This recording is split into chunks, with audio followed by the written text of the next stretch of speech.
Assalamualaikum warahmatullahi wabarakatuh. Welcome to Hyuyin Channel. Seperti biasa, Mimin akan menceritakan kisah kepahlawanan Chu Xingyun dalam anime Spirit Sword Sofrek. Selamat menyaksikan. Dengan desakan Zhu Hengyu, Wu Xiuli akhirnya dengan berani mengambil alih gaun merah muda di tangan petugas wanita dan berjalan ke ruang pas di sebelahnya. Segera, Wu Xiuli mengenakan gaun merah muda dan berjalan dengan malu-malu. Melihat Wu Xiuli, yang mengenakan gaun panjang merah muda, pipinya merah, dan dia sangat cantik. Zhu Hengyu tidak bisa membantu tetapi diam-diam memuji. Benar saja, saat dia menilai, selama Wu Xiuli sedikit berpakaian, itu pasti akan menjadi keindahan yang menakjubkan. Apalagi sosoknya benar-benar panas. San hanya menatapnya dari jauh, dan Zhu Hengyu merasakan ledakan kemarahan dan dengan cepat bangkit. Perasaan ini, Zhu Hengyu muncul untuk pertama kalinya. Setelah memutar kepalanya, setelah batuk tidak nyaman, Zhu Hengyu berkata dengan suara serak, itu, ubah ke perangkat lain. Mendengar suara aneh Zhu Hengyu, menyaksikan Zhu Hengyu menoleh dan menatapnya. Wu Xiuli diam-diam kecewa, berpikir bahwa dia tidak tampan mengenakan rok panjang. Dan di sisi lain, petugas gadis itu bahkan lebih jijik. Orang ini bahkan lebih keji dari yang dia kira. Bahkan jika tidak ada yang salah, biarkan saja pakaiannya berubah. Lagi pula, tidak bisakah Anda membelinya saja? Pada waktu berikutnya, atas permintaan berulang Zhu Hengyu, Wu Xiuli berturut-turut mencoba semua pakaian di toko. Ada total 30 set, dan tidak satu pun dari mereka jatuh. Ketika Wu Xiuli akhirnya mencoba semua pakaian, kemarahan panitera wanita juga menimbun hingga batas. Ini akan meledak. Dengan nafas gemetar, petugas wanita memandang Zhu Hengyu dengan dingin dan berkata, bagaimana? Kamu sudah tahu harganya. Jika kamu ingin mencobanya, cobalah semuanya. Dengan jijik melirik Zhu Hengyu, petugas wanita itu berkata, jadi sekarang, apakah kamu membelinya? Menghadapi sikap yang sangat tidak biasa dari asisten toko wanita, Zhu Hengyu mengerutkan kening. Meskipun dia memiliki masalah sendiri, petugas wanita masih berperilaku terlalu banyak. Melihat dingin ke petugas wanita, Zhu Hengyu berkata, ini hak saya untuk membeli atau tidak, apa masalah Anda? Kamu, dihadapkan pada kesalahan Zhu Hengyu, petugas wanita itu tiba-tiba membeku. Kali ini, orang ini masih memiliki wajah yang menjerit. Melihat Zhu Hengyu marah, Wu Xiuli dengan cepat menarik lengan bajunya. Wu Xiuli tahu bahwa untuk Zhu Hengyu, harga pakaian ini sama. Bagi mereka yang dapat menghabiskan 300 miliar yuan untuk membeli Purgatory Hotel. Bagi mereka yang dapat dengan mudah menghabiskan 1 miliar yuan, Wu Xiuli kehilangan uang. Bagaimana Anda peduli dengan jutaan dolar di bidang ini? Menarik lengan baju Zhu Hengyu untuk menenangkan amarahnya. Pada saat yang sama, Wu Xiuli mengangkat kepalanya dan berteriak pada petugas wanita. Ada apa denganmu, apakah tokomu menghibur tamu seperti ini? Merasakan tarikan Wu Xiuli, Zhu Hengyu menarik napas dalam-dalam dan menekan amarahnya. Pikirkan baik-baik, meskipun pegawai wanita ini memandang rendah orang. Tetapi sebagai seorang pria, seorang suami besar, jika dia marah dengan seorang gadis kecil, itu terlalu hambar. Dengan cepat menyesuaikan emosinya, Zhu Hengyu memegang tangan kecil lembut Wu Xiuli, dan senyum muncul di wajahnya lagi. Memberikan ringan ke tangan kecil Wu Xiuli, Zhu Hengyu menunjuk ke arah pakaian itu sepanjang jalan, dan membuat penilaian yang adil. Dalam gaun ini, pinggang tidak menyempit, yang tidak bisa menonjolkan sosok Anda, tetapi akan terlihat bahwa pinggang Anda sangat tebal. Dalam gaun ini, renda di pundak terlalu bengkok dan pundaknya sangat lebar, dan keseluruhan orang terlihat lebar dan sempit, sangat tidak terkoordinasi. Gaun ini, ukuran dada terlalu kecil, seluruh orang terlihat kaku, sangat terkendali, dan bahkan sangat tidak sopan. Sepanjang jalan, Zhu Hengyu mengomentari 3 potong pakaian, masing-masing memilih cacat besar. Mendengarkan pidato Zhu Hengyu yang fasih sepanjang jalan, kemarahan yang dipaksa petugas wanita untuk menekan benar-benar tidak bisa menahannya. Melihat Zhu Hengyu dengan marah, petugas wanita itu berkata dengan marah. Kamu belum selesai. Tidak bisakah kamu mengatakan kamu tidak mampu membelinya? Serigala ekor besar macam apa di sini, tahukah kamu bahwa itu menjijikkan? Manjakan. Menghadapi penghinaan petugas wanita, Zhu Hengyu akhirnya marah. Patung-patung tanah liat masih memiliki sifat tersier, belum lagi Zhu Hengyu, seorang yang hidup besar. Dari memasuki toko ini, petugas wanita bukanlah yin dan yang. Selama ini, Zhu Hengyu telah bertahan. Bahkan jika dia hampir tidak bisa menahannya, tetapi di bawah kenyamanan Wu Xiuli, dia secara paksa menekan kemarahan. Tapi sekarang, ini telah meningkat hingga ke puncak serangan pribadi. Apa yang tidak mampu membelinya? Apa yang berpura-pura menjadi serigala ekor besar? Hal yang paling tak tertahankan tentang Zhu Hengyu adalah dia ternyata menjijikkan di depan semua orang.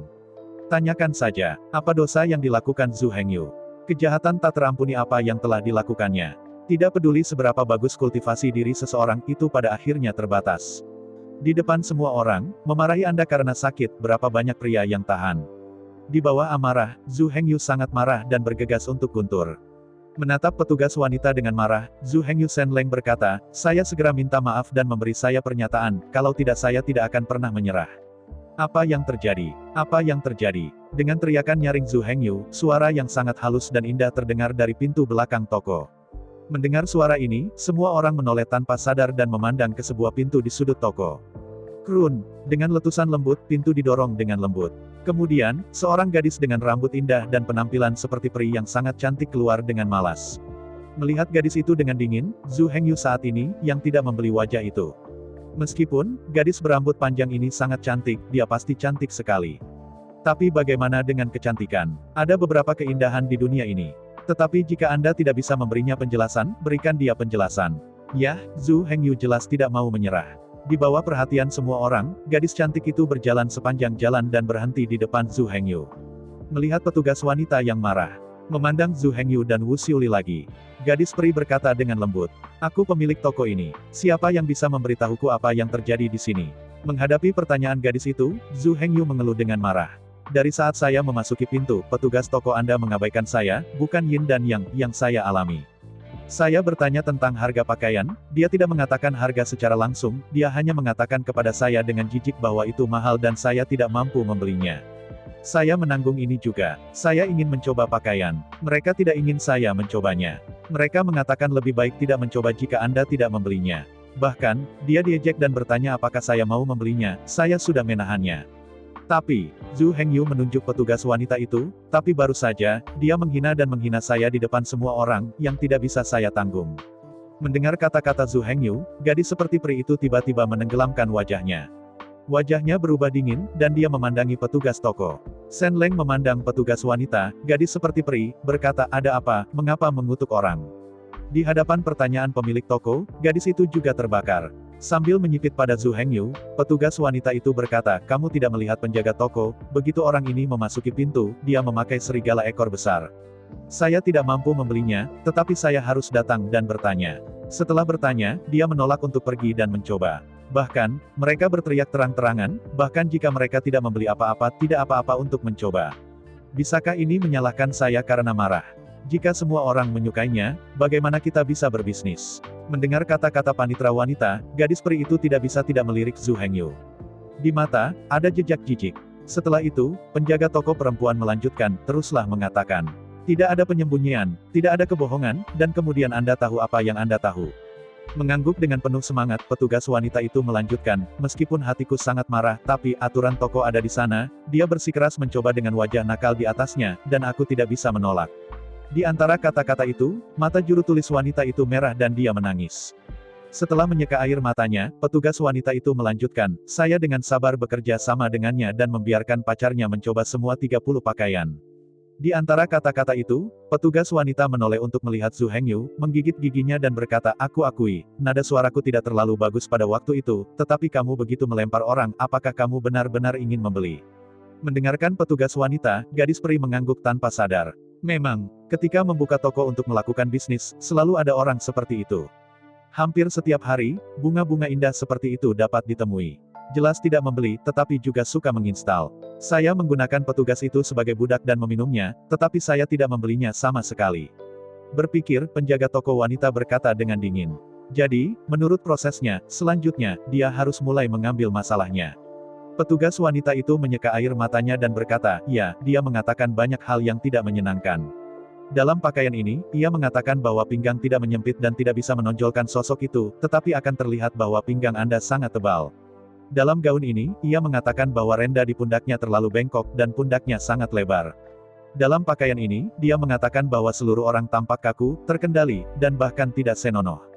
Mendengar ini, saya tidak tahan, jadi saya mengutuk. Setelah mendengarkan asisten toko wanita, penjaga toko wanita tidak bisa membantu tetapi menghela nafas dan berbalik untuk melihat Zhu Hengyu. Melihat Zhu Hengyu dengan acuh tak acuh, penjaga toko wanita berkata, "Apakah Anda memiliki sesuatu untuk ditambahkan ke semua yang dia katakan?" Menghadapi pertanyaan dari penjaga toko wanita, Zhu Hengyu tiba-tiba tersenyum pahit. Setelah mendengar teriakan petugas wanita tadi, Zhu Hengyu sudah bisa memahami petugas wanita itu. Jelas, kemarahan Zhu Hengyu tidak semua disebabkan oleh staf wanita. Kemarahannya terakumulasi sedikit demi sedikit dalam beberapa tahun terakhir pekerjaannya. Namun, Zhu Hengyu tidak beruntung dan menyusul wabahnya. Namun, bahkan jika dia bisa memahaminya, Zhu Hengyu tidak bisa memaafkannya. Siapa saja, di bawah masyarakat luas. Ketika gadis itu menunjuk hidungnya dan memarahinya, itu harus dikatakan. Melihat dingin pada penjaga toko wanita seperti peri, Zhu Hengyu berkata, kata-katanya terdengar seperti alasan tertentu, bahkan dimaafkan, tapi... Shen Leng memandangi penjaga toko wanita, Zhu Hengyu berkata, siapa yang memberitahumu bahwa aku tidak membelinya? Ini, setelah mendengar kata-kata Zhu Hengyu, penjaga toko wanita itu terdiam. Melihat penjaga toko wanita dengan dingin, Zhu Hengyu melanjutkan, aku mengakui bahwa aku memang mengatakan kata-kata itu, tapi, sebagai pelanggan, tidak bisakah aku masih mengevaluasi pakaian di sini? Kata-kata Zhu Hengyu baru saja jatuh, dan petugas wanita itu berteriak, namun, dengan apa kita berbisnis? Omong kosong. Mendengar kata-katanya, Zhu Hengyu menyipitkan matanya. Menunjuk ke Wu Xiuli, Zhu Hengyu berkata, jika saya tidak mengatakan apa-apa, bagaimana dia tahu apakah akan membeli gaun ini? Jika saya tidak mengatakannya, bagaimana dia tahu jika gaun ini cocok untuknya? Dan, kamu bilang aku berbicara tanpa pandang bulu, jadi apa yang salah denganku? Ambil rok panjang ungu. Penjaga toko wanita menyerahkannya kepada Wu Xiuli dan berkata dengan dingin, apakah ini omong kosong, itu bukti yang bagus, bukan? Setelah mengambil gaun ungu itu dengan kosong, Wu Xiuli memandang Zhu Hengyu dengan tidak nyaman. Menghadapi ini, Zhu Hengyu berkata, karena mereka mengatakan saya berbicara omong kosong, maka Anda dapat memakainya dan menunjukkan kepada mereka untuk melihat apakah saya benar-benar berbicara omong kosong. Mendengar kata-kata Zhu Hengyu, Wu Xiuli mengangguk dengan cerdas dan berjalan ke ruang ganti dengan pakaiannya. Menonton Wu Xiuli memasuki ruang ganti, Zhu Hengyu berkata, dalam gaun ini, pinggang tidak mengerut dan sosoknya tidak dapat disorot, tetapi pinggang akan terlihat tebal. Di antara kata-kata itu, Zhu Hengyu menoleh ke petugas wanita dan berkata, aku baru saja mengatakan itu, kan? Melihat dada Zhu Hengyu, petugas wanita itu merasa agak canggung. Tapi tidak mungkin. 3 karyawan di toko dan 4 atau 5 pelanggan baru saja mendengarnya. Bahkan jika dia ingin menyangkal, itu tidak akan berhasil. Menghadapi petugas perempuan yang pendiam, penjaga toko perempuan itu berkata, jangan tanya dia sudah melaporkannya ketika dia melaporkan, hanya apa yang kamu katakan tadi. Sangat bagus, akui saja. Setelah berbicara, Zhu Hengyu memegang lengannya dan menunggu dengan dingin di sana. Segera pintu ruang ganti berbunyi dengan lembut, dan Wu Xiuli mengenakan gaun ungu dan berjalan keluar dengan takut-takut. Melihat sekeliling, gaun ungu itu sebenarnya sangat indah. Tetapi bahkan pakaian yang paling indah pun tergantung pada siapa yang memakainya. Tubuh ramping dan anggun Wu Xiuli tidak palsu, tetapi karena hubungan yang hebat dengan lingkar atas, tubuh bagian atas sangat tinggi. Dan pinggang rok panjang ungu ini tidak berakhir dengan cara apapun. Hal ini menyebabkan kain rok panjang jatuh langsung dari dada. Pada pandangan pertama, Wu Xiuli tampak tebal. Bukan hanya itu, gadis dengan bagian atas yang besar pasti akan memiliki pinggul yang lebar. Didukung oleh bokong, perutnya juga terlihat besar, kembung seperti wanita parubaya. Dengan cara ini, seluruh orang terlihat seperti tong kayu, dan terlihat bodoh dan bodoh. Dengan dingin menatap penjaga toko wanita dan petugas wanita, Zhu Hengyu berkata dengan dingin, bagaimana? Apakah kamu yakin, apakah aku berbicara omong kosong? Melihat petugas wanita, penjaga toko wanita seperti peri terdiam. Melihat adegan ini, Zhu Hengyu mengambil rok panjang kuning aprikot dan menyerahkannya kepada Wu Xiuli berkata, pergi dan ganti bagian ini untuk menunjukkan kepada mereka. Saya bertanggung jawab. Melihat penjaga toko wanita dengan takjub, Zhu Hengyu merasa geli. Tanpa daya merentangkan tangannya, Zhu Hengyu berkata, sejak saya memasuki pintu, apa yang telah saya katakan dan lakukan selalu mengikuti aturan. Mengapa itu tidak masuk akal? Saya memiliki tanggung jawab. Mendengar kata-kata Zhu Hengyu, penjaga toko wanita Shen berkata, di toko kami menurunkan harga pakaian kami, tidakkah Anda memiliki tanggung jawab apapun? Dengan mencibir, Zhu Hengyu berkata dengan nada merendahkan. Pertama-tama, aku memiliki kebebasan berbicara, apa yang aku katakan adalah aku, tidak ada yang memiliki hak untuk ikut campur. Kedua, telinga mana yang kamu dengarkan untuk menurunkan nilai pakaianmu? Menunjuk ke rok panjang di tangan Wu Xiuli, Zhu Hengyu berkata, saya mengatakan dengan sangat jelas bahwa gaun ini tidak cocok untuknya, tetapi sudahkah saya mengatakan bahwa itu tidak cocok untuk orang lain? Mungkinkah itu dikatakan? Jelas pakaian itu tidak pantas, kami belum bisa mengatakan, bisakah kita pergi diam-diam? Masih bilang, Anda begitu sombong sehingga Anda berpikir pakaian Anda cocok untuk semua orang. Mendengar kata-kata Zhu Hengyu, kerumunan di sekitarnya tiba-tiba berdiskusi. Pada awalnya, hanya 5 atau 6 pelanggan yang menonton. Ketika segalanya menjadi lebih besar dan lebih besar, ada semakin banyak orang yang menonton. Mulai sekarang, lebih dari 50 orang telah berkerumun untuk berhenti dan menonton. Memang, dari pengakuan kedua belah pihak, Zhu Hengyu tidak pernah mengatakan bahwa pakaian di sini adalah sampah. Dia membuatnya sangat jelas bahwa gaun ini tidak memiliki korset, atau renda terlalu tinggi untuk ditampung, akan muncul bagaimana. Ini pasti kebenarannya. Setiap orang telah membeli pakaian. Saat membeli pakaian, siapa yang belum mengatakan hal serupa? Jika ini semua merepotkan, apakah ada alasan? Jika Anda hanya menunjukkan beberapa kata dengan pacar Anda dan mengevaluasi pakaian yang ia kenakan, Anda harus dimarahi. Itu terlalu berlebihan. Fakta telah membuktikan bahwa orang benar. Dua rok yang saya coba benar-benar tidak cocok untuk pacar saya. Pakaian mahal seperti itu membuat orang terlihat sangat jelek, dan mereka tidak diizinkan untuk mengomentarinya. Jika orang tidak mengatakan apa-apa, bagaimana pacarnya tahu apakah gaun ini tampan atau tidak? Toko ini terlalu mendominasi. Dengan sombong, ia bahkan mencoba membatasi kebebasan berbicara orang lain. Bahkan toko yang dibuka oleh Kaisar Iblis mungkin tidak begitu sombong. Mendengarkan diskusi sekitar, penjaga toko wanita cantik akhirnya menyadari bahwa hari ini mereka mungkin tidak masuk akal. Oke, dalam hal ini, kita memang bertanggung jawab, dan aku dengan tulus meminta maaf kepadamu atas nama toko kami. Menghadapi permintaan maaf penjaga toko wanita, Zhu Hengyu tidak menunjukkan simpati. Berdiri dengan bangga di sana, Zhu Hengyu berkata, jangan perlakukan mereka yang tidak berguna, orang yang memarahiku bukan kamu, apa yang meminta maaf padamu. Melihat ke samping ke petugas wanita, Zhu Hengyu melanjutkan, dia orang yang hidup besar, dia mulai mengutuk dirinya sendiri, tidakkah kamu tahu kamu ingin memberikan penjelasan? Menghadapi kata-kata Zhu Hengyu, petugas wanita segera mengepalkan giginya. Namun, situasinya lebih kuat daripada orang. Fakta telah membuktikan bahwa apa yang dikatakan orang lain itu benar. Dan mereka mengatakan bahwa dia tidak cocok untuk pacarnya, dan dia tampaknya memiliki sosok yang buruk. Jangan pernah mengurangi kostum ini. Setelah menarik napas panjang, petugas wanita itu menggigil, oke, saya minta maaf. Saya tidak seharusnya bersumpah. Setelah dengan cepat meminta maaf, petugas gadis itu menoleh dengan tiba-tiba, tidak menatap Zhu Hengyu. Jelas, saya tidak yakin. Menghadapi ini, emosi Zhu Hengyu juga muncul. Sambil berjabat tangan, Zhu Hengyu berkata, saya ingin lebih dari sekedar kata-kata, Anda harus memberi saya penjelasan. Jelaskan. Mendengar kata-kata Zhu Hengyu, petugas wanita itu bahkan lebih marah. Memutar kepalanya dengan kasar, petugas wanita itu berkata, aku sudah minta maaf, apalagi yang kamu inginkan. Dengan mencibir, Zhu Hengyu berkata dengan jijik, ini semua orang dewasa, tidakkah kamu begitu naif? Jika permintaan maaf itu berguna, mengapa tentara melakukannya? Mendengar kata-kata Zhu Hengyu, tiba-tiba terdiam. Jelas, Zhu Hengyu tidak terlalu menyebalkan. Bukannya jika Anda meminta maaf, itu sudah selesai. Apa yang orang inginkan adalah pernyataan. Setelah memberikan pernyataan, Anda harus memberikan penjelasan yang memuaskan. Kalau tidak, masalah ini belum selesai. Namun, dia harus meminta maaf. Tetapi mintalah dia untuk memberinya penjelasan, bagaimana menjelaskannya. Melihat petugas wanita yang tertegun, Zhu Hengyu berbalik dan berjalan menuju gantungan di sekitarnya. Sambil berjalan, Zhu Hengyu menunjuk. Warna gaun ini terlalu cerah, dan itu memunculkan kulit berkulit putih Wu Xiuli, yang akan tampak tanpa darah, terlihat aneh, dan tidak sehat. Gaun ini, panjang roknya tidak benar, bisa lebih panjang atau lebih pendek, tetapi kenyataannya, panjang gaun ini sangat memalukan untuk dikenakan pada Wu Xiuli. Sepanjang jalan, Zhu Hengyu mengomentari 9 pakaian berturut-turut. Kemudian, Zhu Hengyu berbalik dan berjalan ke petugas wanita. Melihat petugas wanita itu dengan dingin, Zhu Hengyu berkata, alasan mengapa kamu menjaga alismu tetap dingin padaku, kata-kata masam, tidakkah kamu pikir aku mengambil keuntungan darinya, bukankah kamu membeli pakaian? Melihat intensifikasi Zhu Hengyu, dia mengeluarkan beberapa kata, petugas wanita itu bahkan lebih marah. Karena kesal, petugas wanita itu berkata, tidak ada gunanya mengatakan hal lain, biarkan mulut Anda meludah lotus, dan Anda tidak dapat menyembunyikan fakta bahwa Anda tidak bisa membelinya. Apakah saya salah? Zhu Hengyu berkata, apa yang Anda katakan terlalu absolut, jika saya membelinya.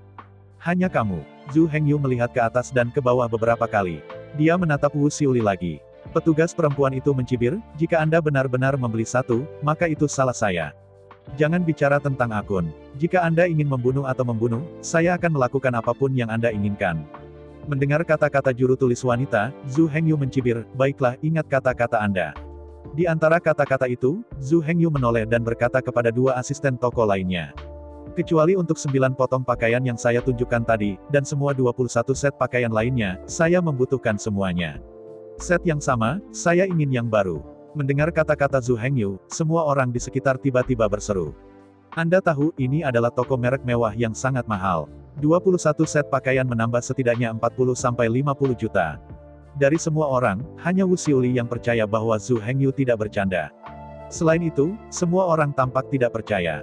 Bahkan dua asisten toko lainnya tidak terkecuali. Melihat adegan ini, Zhu Hengyu mendengus dan dengan lambaian tangannya, mengeluarkan kantong kulit binatang yang besar. Begitu kantong kulit binatang jatuh ke tanah, mulut tas itu jatuh ke samping. Sejumlah besar batu energi magis superior langsung jatuh ke tanah. Bahkan jika Anda tidak membuka tas, semua orang sudah percaya pada Zhu Hengyu. Tidak ada yang lain. Cincin dimensi Zhu Hengyu sendiri saja sudah cukup untuk membuktikan identitas dan statusnya. Melihat saku besar batu energi magis yang unggul, semua orang terpana. Zhu Hengyu tersenyum dingin. 21 set pakaian menambah total 47,6 juta, dan ini 50 juta. Kamu tidak perlu menemukan yang ekstra. Aku akan menghadiahimu. Antara berbicara, Zhu Hengyu menoleh dan menatap petugas gadis bodoh itu, berkata, "Oke, sekarang aku telah membeli pakaian, lalu, giliranmu untuk memberi saya penjelasan." Menghadapi adegan ini, semua penonton tiba-tiba berseru. Tembakan adalah tip dari 2 atau 3 juta, sangat murah hati, itu benar-benar mengejutkan. Dan penjaga toko wanita langsung menjadi gelap. Saat ini, semua orang meninjau keseluruhan cerita. Jelas, meskipun usang, mereka tidak terlihat mencolok. Tetapi dalam keseluruhan proses, apa yang orang katakan dan lakukan semuanya sesuai dengan aturan, dan tidak ada yang salah dengan itu. Di sisi lain, petugas wanita, yang pada awalnya mengabaikan cintanya, bukanlah Yin dan Yang. Namun demikian, orang-orang terlatih dengan baik dan tidak memiliki pengetahuan umum yang sama dengannya, dan bertahan. Tapi selanjutnya, bertanya tentang harga tidak sabar, mencoba memakainya dan tidak ingin setuju. Meskipun akhirnya diizinkan untuk mencoba, tetapi seluruh proses mencoba telah memburuk. Dengan kata lain, Zhu Hengyu dan Wu Xiuli dibudidayakan dengan baik, dan mereka tidak sealami dia. Tapi seharusnya tidak seharusnya. Dia seharusnya tidak saling berhadapan dengan bahasa yang buruk, atau bahkan bersumpah di depan umum. Bahkan di depan semua orang, memarahi orang lain karena jijik. Orang-orang hanya membeli jas dengan jujur. Tidak melakukan hal buruk. Mengapa Anda memarahi orang lain karena sakit? Jika Anda tidak memberikan akun ini, sangat sulit untuk melewati. Menghadapi ini, penjaga toko wanita berkata, "Ya, dalam hal ini, kesalahan memang ada di pihak kita. Apa yang akan Anda lakukan untuk mengungkap masalah ini?" Menghadapi pertanyaan dari penjaga toko wanita, Zhu Hengyu mendengus keras, "Kamu adalah orang yang memarahi kamu, dan kamu harus memberikannya kepadamu. Jika kamu tidak bisa memberiku penjelasan yang memuaskan, maka aku akan memberimu penjelasan, tetapi konsekuensinya mungkin bukan sesuatu yang bisa kamu tanggung." Melihat Zhu Hengyu begitu keras, dia bahkan mengancam pemilik toko. Petugas gadis itu tiba-tiba menjadi marah lagi. Tiba-tiba mengangkat kepalanya, petugas wanita berkata dengan tajam, "Saya akan memarahi Anda apa yang terjadi. Jika Anda memiliki kemampuan, Anda akan membunuh saya." Mendengar kata-kata juru tulis wanita, wajah Zhu Hengyu menjadi lebih gelap. Melihat penjaga toko wanita dengan dingin, Zhu Hengyu berkata, "Apa yang Anda katakan? Apakah ini yang diberikan toko Anda kepada saya?" Menghadapi pertanyaan mendesak Zhu Hengyu, penjaga toko wanita berkata dengan suara dingin, "Anda ingin kami meminta maaf, petugas, dan saya sudah meminta maaf. Adapun penjelasan yang kamu inginkan, kami tidak tahu apa yang harus dilakukan untuk memuaskanmu." Di antara kata-kata itu, penjaga toko wanita Mori tersenyum dingin dan menyipitkan mata, "Tapi, kita bisa membuka toko di sini, itu bukan bullying, lebih baik kamu berpikir 2 kali. Berpikir 2 kali. Menghadapi ancaman balasan dari penjaga toko wanita, Zhu Hengyu benar-benar membeku. Kenapa, dunia ini, belum punya alasan untuk mengatakan. Padahal, Zhu Hengyu bukanlah orang yang tidak peduli dengan orang lain. Meskipun pihak lain salah, Zhu Hengyu bisa mengerti. Jika permintaan maaf pihak lain cukup tulus, dia tidak bisa menahannya. Tapi masalahnya sekarang adalah bahwa pihak lain jelas salah, tetapi sebaliknya telah mendorong tanggung jawab kepada Zhu Hengyu. Itu benar-benar tidak bisa diteruskan, dan permintaan maafnya juga tulus, dan bahkan menolak untuk meminta maaf langsung ke Zhu Hengyu. Setelah meminta maaf, dia terlalu malas untuk melihat Zhu Hengyu. Minta maaf begitu banyak, jika Zhu Hengyu dapat menerimanya, itu akan terlalu berguna. Jelas, penjaga toko wanita ini juga memiliki pendukung dan latar belakang. Selalu sombong. Bahkan jika dia tahu dia salah, dia tidak akan menundukkan kepalanya dengan mudah. Bagus. Sangat bagus. Tampak dingin pada penjaga toko wanita. Dia menatap petugas wanita sombong itu dengan dingin lagi. Zhu Hengyu mendengus dingin dan melambaikan kantong batu energi superior di tanah. Zhu Hengyu berbalik dan berkata kepada Wu Xiuli, "Pergi, ayo pergi." Dia memandang pahit penjaga toko wanita dan petugas wanita. Gigi perak Wu Xiuli mengepal dan mengikuti Zhu Hengyu dan berjalan keluar dari toko. Terkena hinaan ini, baik Zhu Hengyu maupun Wu Xiuli tidak ingin berkeliaran. Di sepanjang jalan, berjalan jauh ke posisi di mana kereta berhenti. Sejak kesadaran, Zhu Hengyu tidak pernah sia-sia. Namun, orang-orang hanya mengabaikan Anda dan menolak untuk meminta maaf dengan serius, dan Zhu Hengyu tidak berdaya. Mungkinkah karena seseorang memarahinya, dia akan mengambil senjatanya dan memukulinya? Jika pihak lain adalah lelaki, Zhu Hengyu mungkin tidak keberatan melakukannya. Tapi masalahnya sekarang adalah ada gadis di sisi yang berlawanan. Zhu Hengyu, pria besar, di mana dia berhasil. Sambil berjalan sepanjang jalan, Zhu Hengyu tampak pucat, tetapi dia penuh amarah, tetapi tidak ada tempat untuk curhat. Antara menunduk dan bepergian, di gang di sebelah mereka, sekelompok pria kekar muncul. Segera setelah dia keluar dari gang, sekelompok pria kuat mendekati Zhu Hengyu dan Wu Xiuli. Tiba-tiba mengangkat kepalanya, Zhu Hengyu merasakan sentimen dingin dan mematikan dari pihak lain untuk pertama kalinya. Dengan lambaian tangan kanannya, Zhu Hengyu menghentikan Wu Xiuli dari samping dan berkata dengan suara yang dalam, "Mundur. Mundur." Menghadapi intersepsi Zhu Hengyu, Wu Xiuli pertama-tama membeku.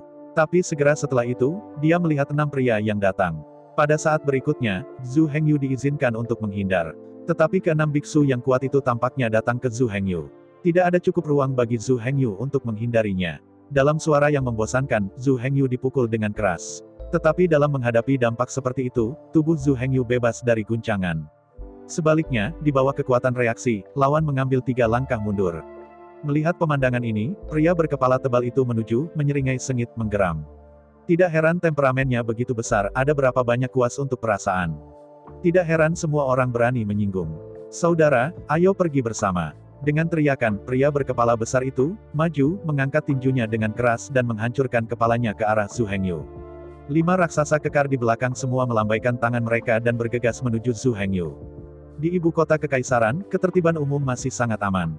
Di dalam ibu kota kekaisaran, tidak ada yang diizinkan untuk bertarung di jalan. Dimungkinkan untuk bertarung, tetapi itu hanya bisa dilakukan dengan tangan kosong. Siapa yang berani menggunakan senjata? Lalu apakah Anda benar atau tidak, Anda akan dieksekusi. Dengan cara ini, para beku yang berspesialisasi dalam latihan fisik akan mengambil keuntungan. Bahkan dengan tangan kosong, mereka bisa mengeluarkan kekuatan penuh mereka. Dan para beku yang pandai menggunakan senjata tidak dapat mengerahkan kekuatan penuh mereka di sini. Adapun para biksu dari sistem mantra Zheng Xiaoyu, itu bahkan lebih buruk. Dengan tangan kosong, kemampuan bertarung mereka benar-benar tidak layak dari harapan. Mendengarkan gumaman bawah sadar orang lain. Pada saat ini, Zhu Hengyu mengerti. Apa itu? Tidak heran semua orang berani menyinggung perasaan. Jelas, Zhu Hengyu memang menyinggung orang hari ini. Penjaga toko wanita dan petugas wanita yang mendapatkan kejahatan. Dengan cara ini, ke-6 pria kekar itu jelas merupakan toko yang mengirim mereka untuk membalaskan dendamnya. Tampak dingin pada 6 pria besar jahat dan jahat. Zhu Hengyu perlahan mengepalkan tinjunya. Bang, bang, bang, bang, bang, bang. Setelah serangkaian 6 suara membosankan, ke-6 pria kekar itu segera menutupi perut mereka dan membeku di tempat. Zhu Hengyu sekarang memiliki 51 setan. Tidak apa-apa jika ketinggian tubuh iblis tinggi. Tapi intinya adalah, tubuh Zhu Hengyu bukan tubuh biasa. Itu adalah tubuh perang iblis tertinggi. Selain itu, tubuh perang iblis surgawi ini juga mengambil lebih dari 3.000 buah darah Luomo. Hanya berbicara tentang kekuatan, kecepatan, dan daya tahan tubuh sihir. Bahkan dibandingkan dengan para biarawan dari tubuh iblis 60 segmen, Zhu Hengyu pasti dapat dipaksa untuk menghancurkan. Jelas, sama sekali tidak ada 60 setan dalam 6 pria besar di depan kita. Bagaimana mungkin seorang beku yang terdiri atas 60 bagian tubuh sihir menjadi penjahat? Bahkan, iblis dari 6 raksasa kekar ini hanya lebih dari 30 segmen dan kurang dari 40. Menghadapi Zhu Hengyu, yang memiliki lebih dari 50 setan, bagaimana dia bisa melawan? Dengan satu pukulan dan satu pukulan, masing-masing membanting perut dengan akurat. Aku melihat ke-6 lelaki itu, memegangi perut mereka kesakitan, membungkuk kesakitan, tidak bisa bergerak. Angin sepoi-sepoi bertiup, dan ke-6 pria kekar itu jatuh ke tanah satu demi satu.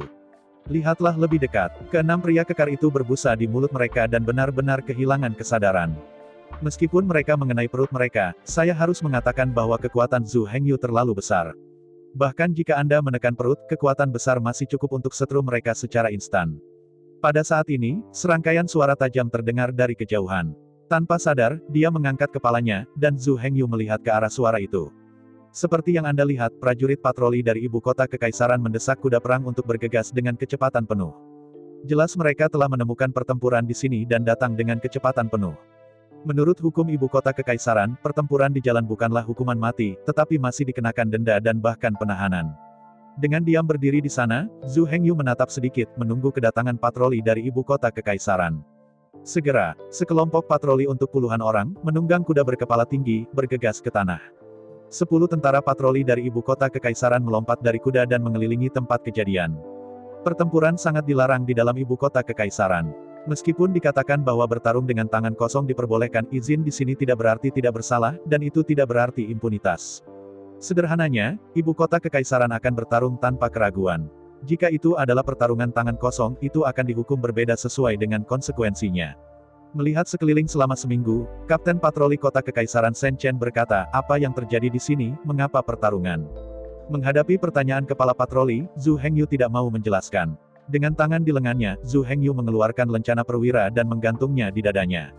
Tampar, melihat lencana centurion bersinar dengan cahaya hitam, 9 anggota patroli dari Imperial Capital, dan kapten tim patroli, mereka berdiri dalam sekejap dan memberi hormat-hormat militer. Patroli modal kekaisaran, meskipun terutama bertanggung jawab atas keamanan ibu kota kekaisaran. Namun faktanya, patroli modal kekaisaran dan Zhu Hengyu sebenarnya berada di departemen yang sama. Setiap orang berada di bawah yurisdiksi militer. Setelah upacara penghormatan, 9 anggota patroli lainnya tidak mengatakan apa-apa, dan langsung menjemput 6 pria kekar di tanah. Dengan tangan kanannya melihat ke belakang, dia mengeluarkan kunci tendon naga dan menjabat tangannya untuk mengikat 6 raksasa kekar. Orang-orang miskin diikat dan kuat sebelum mereka bangun. Tampak dingin pada 6 raksasa kekar. Zhu Hengyu mencekik dadanya tanpa tujuan. Namun, yang membuat Zhu Hengyu paling marah bukanlah ke-6 pria kekar ini. Mereka hanya penjahat, bukan penjahat. Dan dari awal hingga akhir, mereka tidak membahayakan Zhu Hengyu.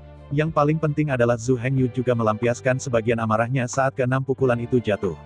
Tetapi ini tidak cukup. Zhu Hengyu berkata kepada pemimpin patroli, mengapa? Selanjutnya, apakah Anda ingin saya kembali dengan Anda? Menghadapi pertanyaan Zhu Hengyu, pemimpin patroli terpana. Lalu dia tersenyum pahit, berani.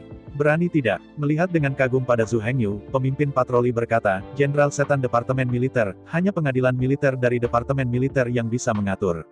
Terlebih lagi, Zhu Hengyu tidak melakukan sesuatu yang ilegal. Anda harus tahu bahwa biksu biasa tidak dapat digunakan untuk pertempuran jalanan. Tetapi sebagai seorang Jenderal Iblis, ia tidak dibatasi oleh hukum biasa. Bahkan jika Zhu Hengyu menarik pedangnya dari jalan dan memotong ke-6 orang ini menjadi bubur, itu tidak akan melanggar hukum apapun. Terus terang, hukum biasa tidak membatasi Jenderal Iblis. Iblis hanya perlu mematuhi hukum militer Departemen Militer.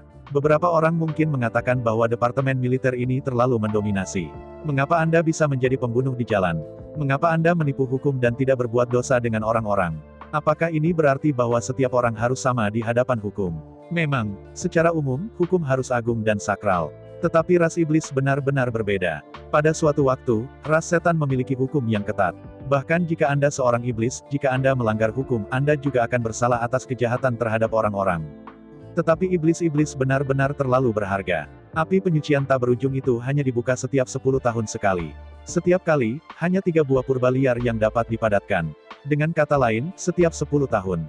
Setan hanya dapat memiliki 3 jenderal iblis. Seperti kita ketahui, mereka yang memenuhi syarat untuk menjadi jenderal sihir pasti telah memakan buah ajaib liar dan kuno. Dan jika Anda ingin mendapatkan buah purba liar, Anda harus melahap banyak buah roh api, dan memiliki ketahanan api super. Tapi jangan lupa, roh api tidak hanya mampu menahan api. Sambil meningkatkan ketahanan terhadap api, Fire Lingwo juga sangat meningkatkan kekuatan api biarawan itu. Karena itu, semua jenderal sihir, pada kenyataannya, penuh dengan api, sangat mudah marah dan mudah tersinggung.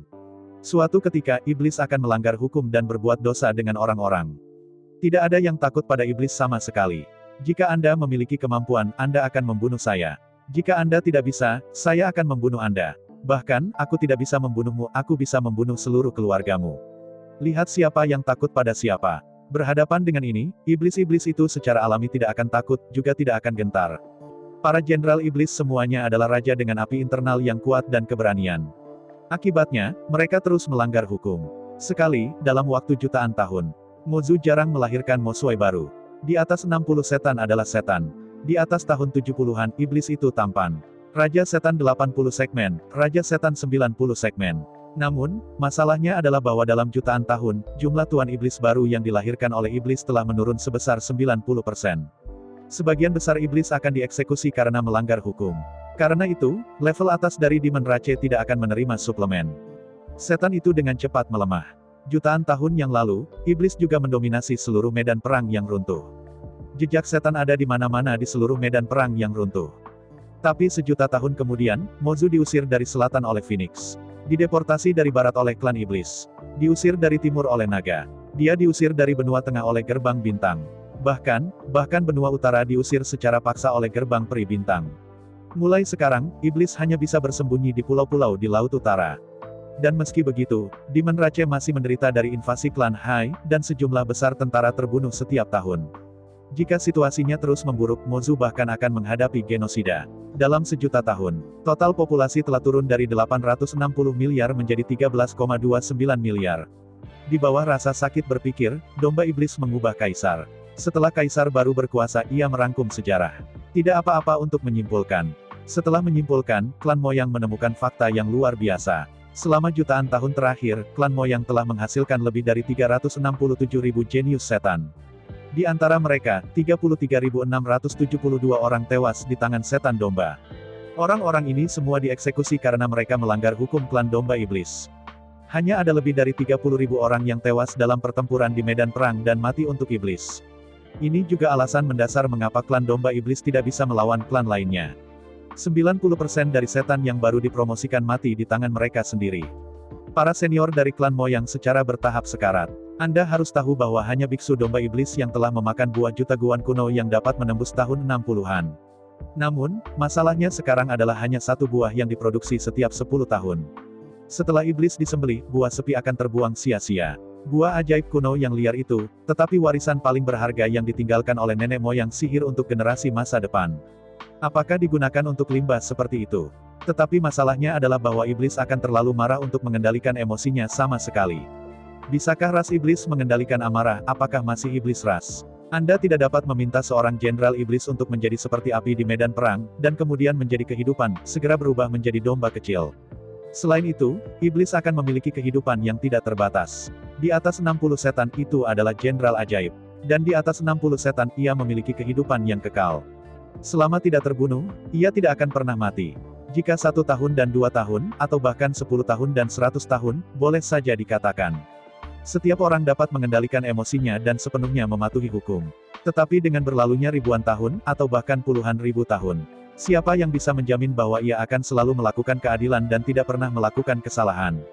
Dan begitu hukum dilanggar, hanya ada satu kematian akhir.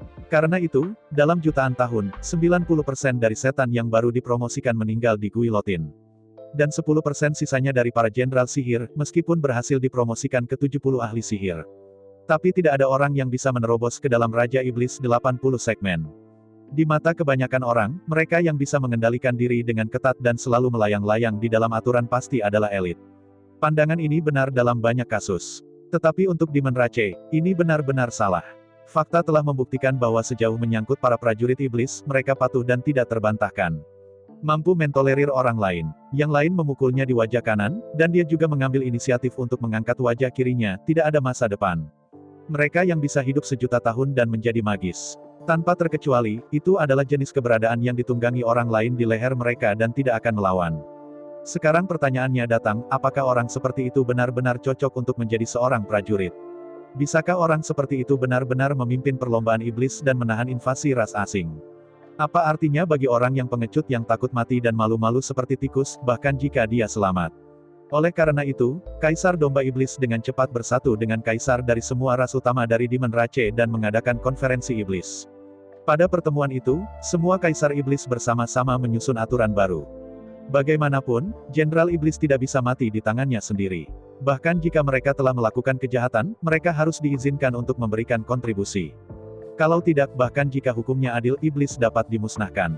Faktanya, hukum itu sendiri tidak begitu sakral dan tidak dapat diganggu-gugat. Keberadaan hukum adalah untuk reproduksi dan pengembangan ras. Jika hukum ada, itu akan membuatnya genosida. Maka tidak perlu diragukan bahwa hukum ini pasti akan dihapuskan. Hukum yang tepat harus dilanjutkan secara alami. Tetapi hukum tidak cocok apa yang tidak mencabut untuk tetap. Mozu akhirnya membudidayakan Jenderal Iblis, bagaimana bisa dengan mudah dibunuh karena hal-hal sepele.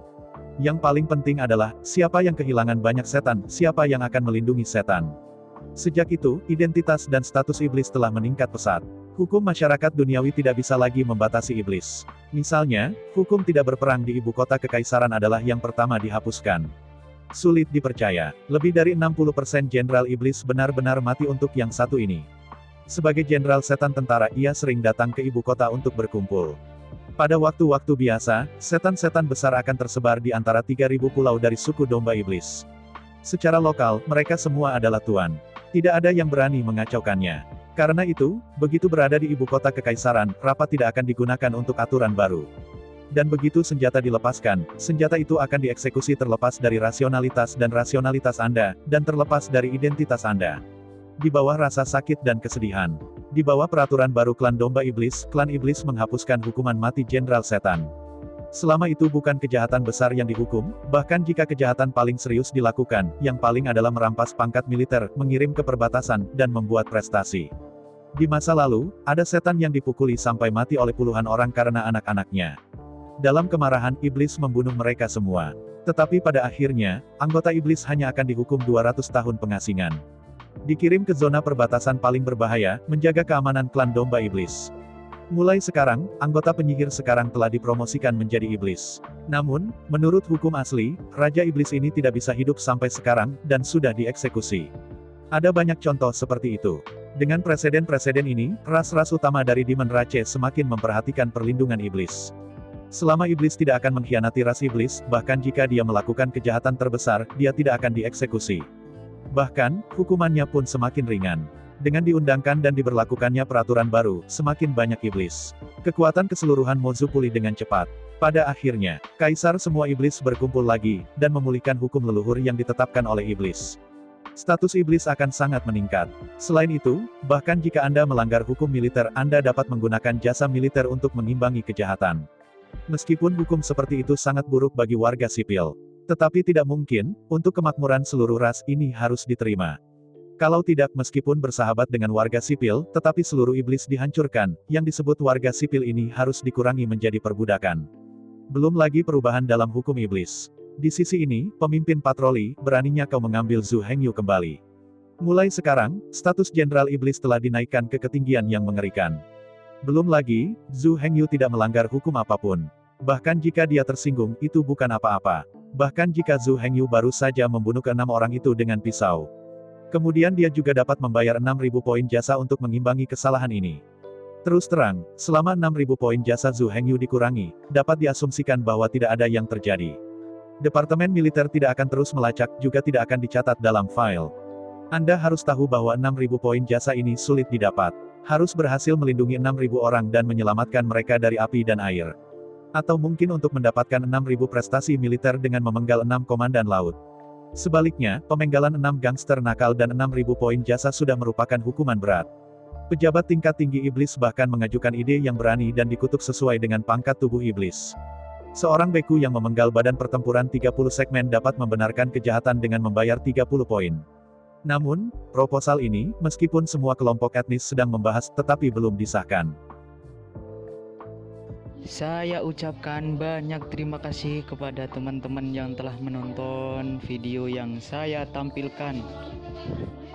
Untuk video selanjutnya bisa standby di channel ini. Terima kasih.